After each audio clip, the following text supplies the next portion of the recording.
मैं doctor Manoj Kumar, I am director in department of gastroenterology, liver disease and endoscopy in Fortis hospital Basant कुंज।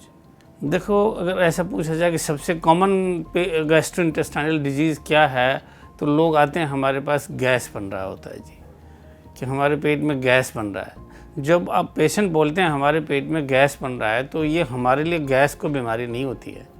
हम उससे elicit करते हैं पेशेंट से लीडिंग क्वेश्चंस डाल करके, भाई एग्जैक्टली गैस बनने का मतलब क्या होता है। पेट में दर्द हो रहा है, पेशेंट का पेट खराब है, मीन्स लूज मोशन हो रहा है, कॉन्स्टिपेशन हो रहा है, वॉमिटिंग है, भूख नहीं लगती है, पेशेंट का वेट लॉस हो रहा है।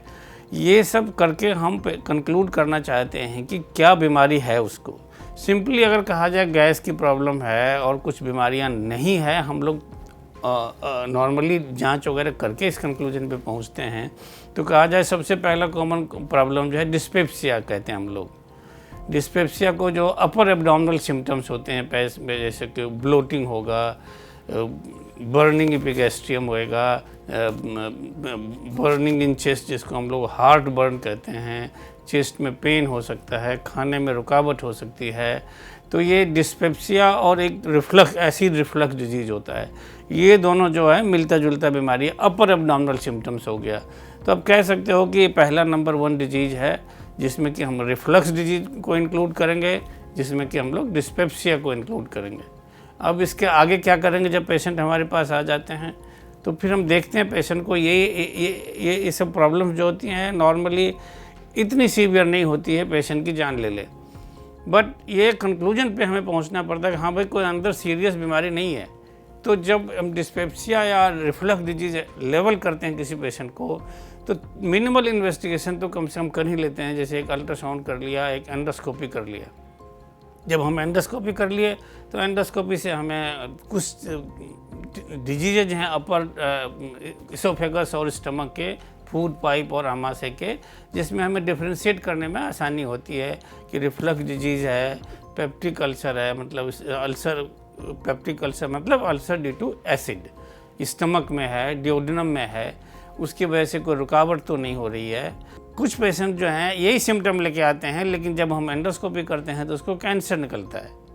तो इसलिए हम लोग थोड़ा सा क्लिनिकली भी देखते हैं, कुछ इन्वेस्टिगेशन करके कंक्लूजन पे पहुंच जाते हैं।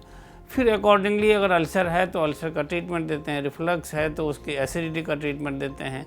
अब अगर देखा जाए रिफ्लक्स में, तो रिफ्लक्स अगर दवाइयों से ठीक ना हो तो फिर सर्जरी की भी नौबत आ जाती है। जो दूसरी बीमारी है वो नीचे वाली प्रॉब्लम है, कॉन्स्टिपेशन, डायरिया से रिलेटेड है, जो कि आप कह सकते हैं, हम लोग कहते हैं उसको इरिटेबल बाउल सिंड्रोम। वो भी बहुत कॉमन डिजीज़ है, लेकिन हम लोग क्लिनिकली एंड एग्जामिनेशन करके, इन्वेस्टिगेशन करके रूल आउट करते हैं कोई सीरियस डिजीज़ तो नहीं है। आप थर्ड कह सकते हो ब्लीडिंग होना, लैट्रिन से ब्लीडिंग होना, ब्लीडिंग पीआर।